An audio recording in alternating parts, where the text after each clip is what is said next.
और एनडीए सरकार के 4 साल पूरे होने पर पीएम मोदी और बीजेपी अध्यक्ष अमित शाह ने सरकार की उपलब्धियां गिनवाई, साथ ही विरोधियों पर जमकर निशाना भी साधा। ये रिपोर्ट देखिए। आज देश निराशा से आशा की ओर, ठहराव से निरंतरता की ओर, अव्यवस्था से व्यवस्था की ओर हमारा देश तेज गति से बढ़ रहा है।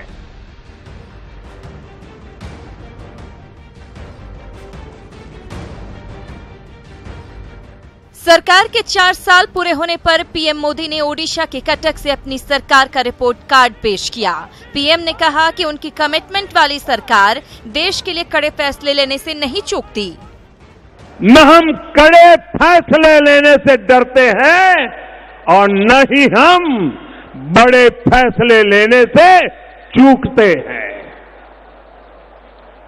भाइयों बहनों, जब देश में कंफ्यूजन नहीं, कमिटमेंट वाली सरकार चलती है, तभी सर्जिकल स्ट्राइक जैसे फैसले लेने की ताकत रखते हैं।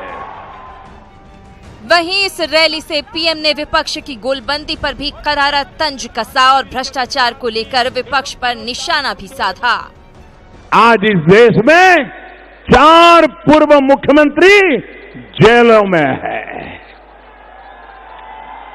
काले धन के खिलाफ सख्त एसआईटी के गठन से लेकर सख्त कानून बनाने और जांच की वजह से जो हड़कंप मचा है, उससे बहुत लोगों को एक मंच पर लाकर के खड़ा कर दिया है। वहीं सरकार के 4 साल पूरे होने के मौके पर बीजेपी अध्यक्ष अमित शाह ने केंद्र सरकार को पूरे नंबर दिए। के नेतृत्व में एनडीए की सरकार, वो सरकार देश के गरीबों को, देश के दलितों को, देश के आदिवासियों को, देश के पिछड़ों को, किसानों को और गांव को समर्पित सरकार होगी। दूसरा, उन्होंने कहा था कि मैं देश की जनता को भरोसा देना चाहता हूं कि हम दुनिया में देश के गौरव को आगे बढ़ाने का काम करेंगे। आज जब पीछे मुड़ कर देखते हैं तो नरेंद्र मोदी जी अपने इन दोनों वादों पर खरे उतरे हैं। बीजेपी अध्यक्ष ने कहा कि 2022 तक देश में सभी लोगों को घर देने का लक्ष्य सरकार ने रखा है। 2022 तक हर व्यक्ति को अपना घर, खुद का घर देने का एक महत्वाकांक्षी लक्ष्य नरेंद्र मोदी सरकार ने रखा है।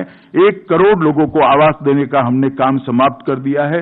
उज्ज्वला योजना के माध्यम से 3.6 करोड़ गरीब महिलाओं को एलपीजी गैस का सिलेंडर देने का काम हमने समाप्त कर दिया है और 8 करोड़ गरीब महिलाओं को जब गैस दे देंगे तो इस देश में हर घर गैस से युक्त हो जाएगा।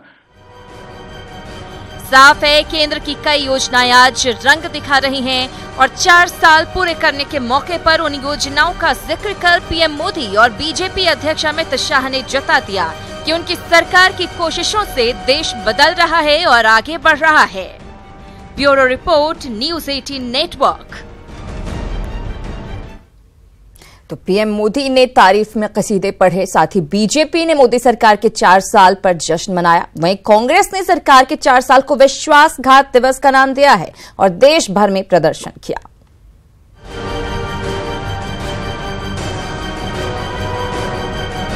मोदी सरकार के 4 साल की उपलब्धियों पर बीजेपी पूरे देश में जश्न मना रही है। वहीं कांग्रेस ने इस दिवस को विश्वासघात दिवस का नाम दिया है और कई शहरों में सरकार की नाकामियां गिनाई हैं। भारतीय जनता पार्टी की सरकार 4 साल की अपनी नाकामियों का जश्न मना रहे हैं। उनके पास एक चीज नहीं है, किसानों की समस्याएं हल करने में असफल हुए हैं, युवकों को रोजगार देने में असफल हुए हैं। ये तमाम नाकामियां जो हैं ये 4 साल में जो हुई हैं, ये अगले साल बीजेपी को डुबो देगा। यही नहीं, कांग्रेस अध्यक्ष राहुल गांधी ने मोदी सरकार के 4 साल पर ट्विटर के जरिए ग्रेडिंग भी दी, जिसमें किसानों के मुद्दे पर, विदेश नीति पर, तेल की कीमतों पर, साथ ही रोजगार पर F ग्रेड दिया। वहीं नारेगढ़ ने सेल्फ प्रमोशन पर A ग्रेड दिया, लेकिन योगा पर B ग्रेड दिया। राहुल ने तो ग्रेडिंग कर दी। अब वरिष्ठ नेता अशोक गहलोत को सुन लीजिए। अभी फ्रंट पर मोदी सरकार बहुत ही फेल रही है। ऐसा हाहाकार मैंने कभी देखा नहीं देश के अंदर। हर वर्ग जो है, हर वर्ग दुखी है और देश में अविश्वास का, घृणा का, हिंसा का माहौल है। एनडीए सरकार के खिलाफ हरियाणा में विरोध की कमान संभाले कांग्रेस नेता रणदीप सुरजेवाला ने भी मोदी सरकार को हर मोर्चे पर फेल बताया। इस देश में नोटबंदी और जीएसटी के कारण छोटे और लघु उद्योग, उनका धंधा ठप है और वो बंदी की कगार पर आज खड़े हैं। पाकिस्तान आए दिन युद्ध विराम का उल्लंघन कर रहा है। 4 वर्ष में 3000 बार युद्ध विराम का उल्लंघन जम्मू कश्मीर में हुआ।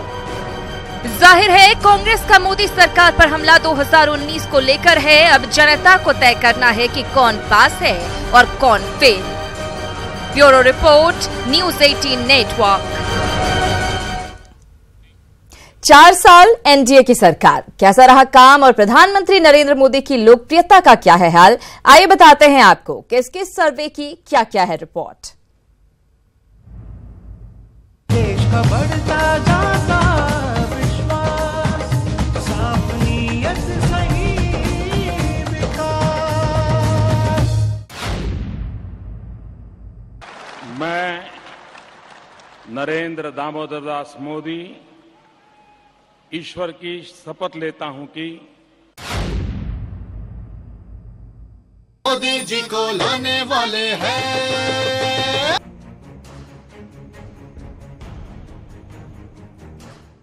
तीन तस्वीरें, 4 साल। क्या 4 साल पहले जो वादे किए गए वो पूरे हुए? क्या विरोधियों की तरह आम लोग भी मानते हैं अच्छे दिनों का वादा हवा हवाई है, या फिर पीएम मोदी का वही जादू बरकरार है जो 4 साल पहले हुआ करता था? आइए दिखाते हैं एक एक कर अलग अलग सर्वे की रिपोर्ट क्या है। सबसे पहले बात टाइम्स पोल की। टाइम्स पोल के मुताबिक नरेंद्र मोदी अब भी देश के सबसे ज्यादा लोकप्रिय नेता है।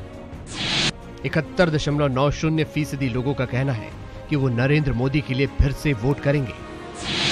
73.30% लोगों का दावा है कि नरेंद्र मोदी फिर पीएम बनेंगे। इस पोल में 8,44,646 लोगों ने अपने अपने विचार रखे हैं। 9 भाषाओं में 9 अलग अलग साइटों पर ये सर्वे कराए गए। ऐसा नहीं है टाइम्स के पोल में किसी और को लोगों ने पसंद नहीं किया। इस पोल के मुताबिक 11.93% लोगों ने कहा कांग्रेस अध्यक्ष राहुल गांधी को पीएम बनाने के लिए वोट करेंगे। 16.10% लोगों ने कहा मोदी या राहुल के अलावा किसी और को वोट करेंगे। और सरकार के कामकाज की बात करें तो टाइम्स के सर्वे में 47.47% लोगों ने कहा सरकार बहुत अच्छा काम कर रही है। 20.6% लोगों ने सरकार के कामकाज को अच्छा बताया। 11.38% लोगों ने सरकार के कामकाज को औसत कहा। 20.55% लोगों ने मोदी सरकार के काम को खराब बताया। अब बात भास्कर के सर्वे की। 70% लोग मानते हैं प्रधानमंत्री मोदी अब भी लोकप्रिय हैं।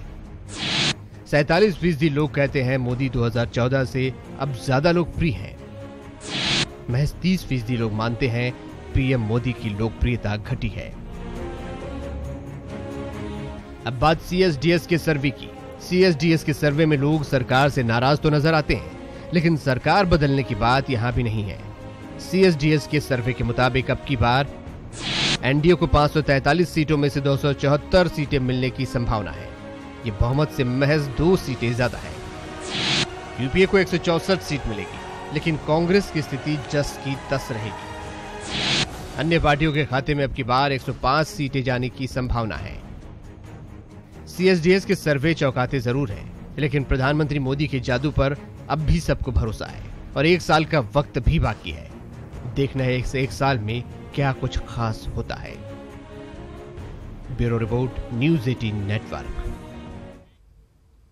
और चलिए अब आपको बाबा बर्फानी की तस्वीरें दिखाते हैं। बाबा बर्फानी की तस्वीरें सामने आई हैं। अभी अमरनाथ यात्रा शुरू होने में वक्त है। प्रशासन बाबा अमरनाथ यात्रा की तैयारियों में जुटा है। ऐसे में न्यूज 18 नेटवर्क की टीम बाबा बर्फानी की गुफा तक पहुंची और शिवलिंग के दर्शन किए। ये भव्य तस्वीरें आप भी देखिए। नेटवर्क 18 की टीम ने यहां प्रशासन की ओर से की जा रही यात्रा की तैयारियों का जायजा भी लिया।